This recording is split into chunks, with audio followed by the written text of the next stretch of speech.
Head onto our ankles now and test out the leg loops on our ankles. Good. And this is usually where we can tell like we might need to adjust them. If they're like as high as Jason's, we might need to bring them one lower. So Jason, would you like to practice lowering your leg loops down one? Awesome. You might need the step stool, and you want to fix that carabiner that's sideways. Cool. And while he's doing that, we're going to practice doing some winch wiper moves. So we're just going to, yeah, just bring the whole carabiner down one. There you go. Try that. Thank you. Good job. So yeah, so windshield wipering the legs. We're just exploring in the space. We can have shoulders down, right? Slight arch in the back. Hips stay heavy though. Keep your hips down at the same time. So we're rolling the energy back. And then practice with the chillaxin. Elbows out to the side. Here's fast. We'll let Jason get back in, and then we're going to go back to our squats. That's where we're going to watch. Awesome, cool. That looks better. Thank you, Jason. Okay, cool. So let's get grounded one more time. So exiting one foot at a time. Use your core to lower back down. And then for this particular sequence, I usually hold on to these and have them be a little bit of a bicep workout. So as I'm pulling down, you can see my heart is lifting. So notice if you don't pull down, people tend to go like this. And we want really nice long necks. So you actually got lucky there. You're having some time. Cool. So yeah, so we want this nice long open front of the spine. So I usually have people engage, right? So we're just going to shift from side to side again. Like we were before, we're just going to go a little bit deeper now. So pressing forward, almost coming into a warrior. We can bring our feet a little bit wider so the knees are happy, making sure they're tracking over the ankles. And then we get a deeper groin stretch that way as well. Good, yeah. Feel free to mosey on off of the red mat if you need more space. Cool. And again, we're just playing with some of the yoga poses. So now we're going to bop into a warrior two.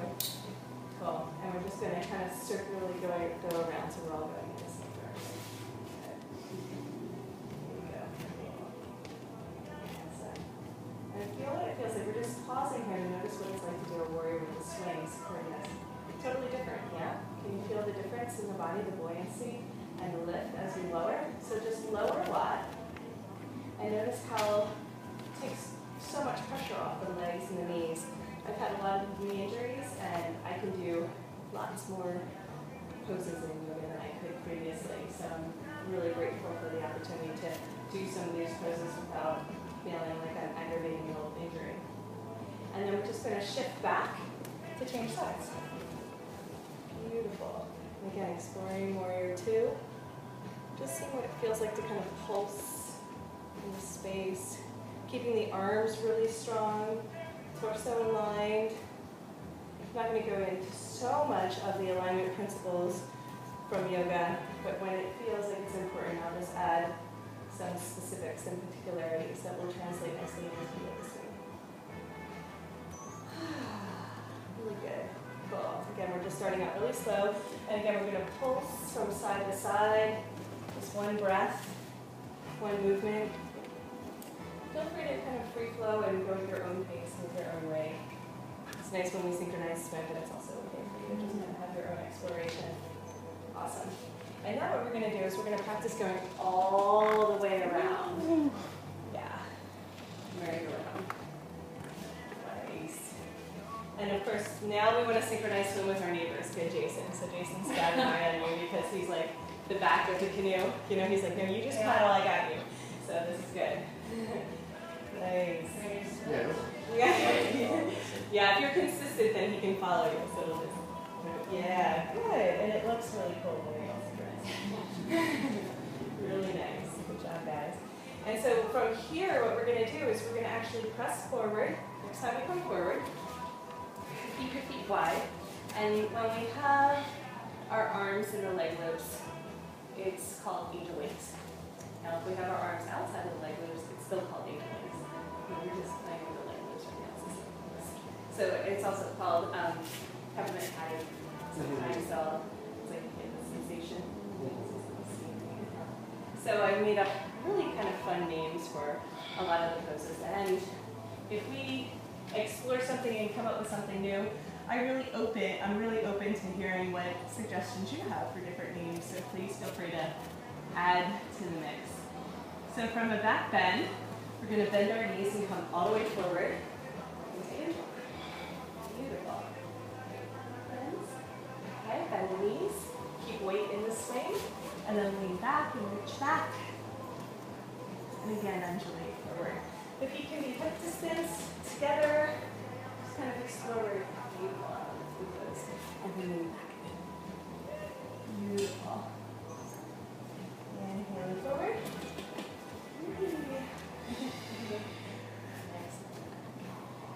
Beautiful. And from the next back bend variation, we're just going to come to the center. Back to sumo squat. Isn't that fun? So that's usually how I start with anybody at any levels as I'm getting them used to utilizing the swings. You'll notice if you don't wear a little shirt, you're going to get really irritated in the underarms, and that's just part of the deal. You get used to it with time. It's the same with the knees. Yeah, so that's great. Let's just try doing our sumo squat. This is where I really like to have people engage their arms, lift their chest, and press their legs out to the side. So again, the sumos can be really challenging for people. If we wanted to use our full weight, we would just shift forward. Notice I don't have to. I can kind of lean back, and the swing is holding me. If I want to do a little bit more strengthening and engaging practice, I would just come right over my body and hold my weight. So you have some options and variations there. Okay? So from here, we did our side to sides, we did our sumo squats. We're just going to come into some lunges and some twists. So the first twist we're going to do is feet forward, kind of like our back bend, right? So from back bend, we can come down. Let's all go in the same direction. So we're going to take our left leg and step it over the right, bending the top knee. And then just twist. Actually, it either assists the knee, or I just extend my arms depending on how deep I want to go. I usually find the knee assists a little bit deeper. So just depending on the flexibility of your group. Now notice we're on the outer edge of the bottom foot. That's great. And then we're going to come back to center. Sometimes I'll do a little bit of a cleansing arch, back bend, and then switch sides. Or I'll just go side to side. You can just decide on your group how deep you want to go with them in the twists. So right angle with the top knee bent more. Yeah, you can go a little bit deeper. Now drop your hips straight down towards the ground. There you go. So the more you drop your hips down, the deeper the side body stretch. Okay, and one more time. Let's switch sides and go back in. Inhale deeply. Exhale, release, and step. Now notice if I want to get really playful here, I can actually go very deep in the pose. And notice I'm going to keep my bottom leg straight. I'm going to keep the top leg bent, and I'm going to come to the other side. Sometimes I'll do a little quad stretch. So you're actually just rolling on that foot. Your right foot twists and turns, and then you come back. So you can use a little bit more core this way, and get a stretch in both directions. So that's a little bit more of the play that I like to do with the yoga swings. Both feet together. Let's cleanse it out. Exhaling down. Again, right foot steps. Go a little bit deeper. Keep that foot up if you want to engage the core. And then swing it around to the other side around the foot. Nice. So the standing leg stays straight. Nice. And switch. Good. Nice. So you notice how deep that is in the torso and the spine. Beautiful. And back to center. Let's just cleanse it out.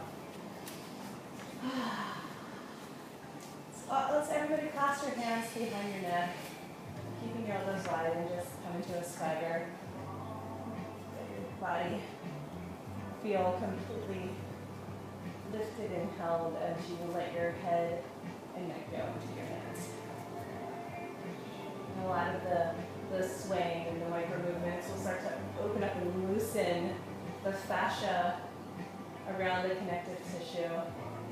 And it's like a sheath around the muscles that gets an opportunity to stretch and expand. Okay, so from here, let's come into a few lunges. Let's keep the right foot forward, trusting forward, stepping the left foot back. So we did the warrior twos, and now we're just going to come into a front lunge. So notice we can use our leg loops here. Sometimes they'll just whack us when we're doing things, so I just hold on to them just for fun. I can also hook them with my elbows if I just want to keep them out of the way. So just decide what you want to do. So you don't have to use them, they're just kind of fun. I like the whole feeling like a Pinocchio. Little dogs. And then pulse a little bit here. I do like using the undulations and the pulse in my own kind of yoga practice, so I incorporate those into the swings.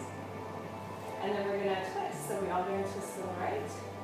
Now notice you have a little bit of resistance there with the swing, and that's going to help us deepen into the psoas. So again, just pulse here as you go a little bit deeper.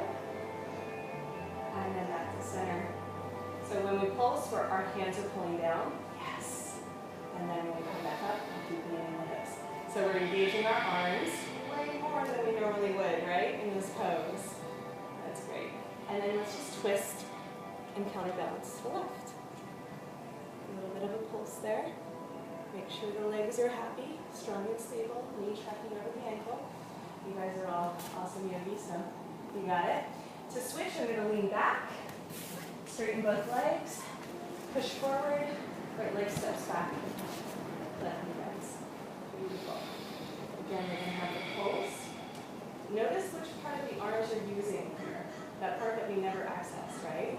And underneath, that is like the yin lines that kind of get a little saggy. So this is a really good way to really engage all the intrinsic muscles around the shoulders.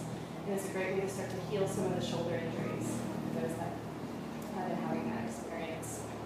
And it's in PT, your arms will be out and they'd be doing these little micro movements. So we're doing something similar, but with the push down and the twist. Okay? So now we're all going to twist to the left. Shift to the left and pulse. Now use your resistance against the swing to go a little bit deeper. See how that's helping to deepen in the psoas on the right side? Awesome. Neutralize and twist.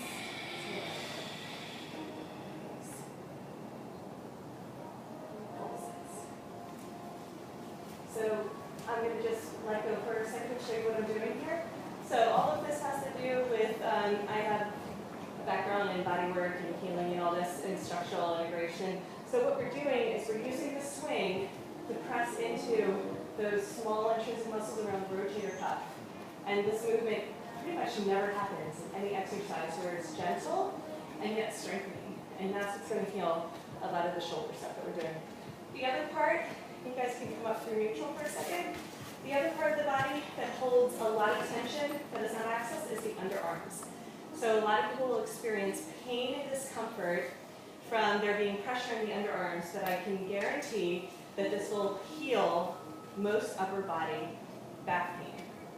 Once we open up the pectorals, this movement here will basically relieve the pressure that is built up here in the traps. So a lot of times, like, we're just playing and having fun, but there's some deeper meanings there that I'm going to go into details with you guys, since we have time in the teacher training to really go deep into the body wisdom and why. Can you feel it? Well, it's so great for the lymphatic system, both exactly working here and working. So that's a really good point, and we'll get into this later on in the afternoon. What we're really doing with the yoga swings is activating the endocrine system and the lymphatic systems. These are the two energy managers of the body. They control the hormones, they control the brain function. There's a lot of different ways that it overlays the chakra system and the meridians. So there's a lot of ways we're accessing the energy body simply by having fun and playing. And that really is this next wave of healing and embodied consciousness that is coming through. It's through play. So that's why I call it aerial yoga play, which is kind of like my own kind of distinction between just aerial yoga and how play is like the new form of transformation. It's really cool stuff. So we went over some basics. Is everyone comfortable with what we did? This is like basic, but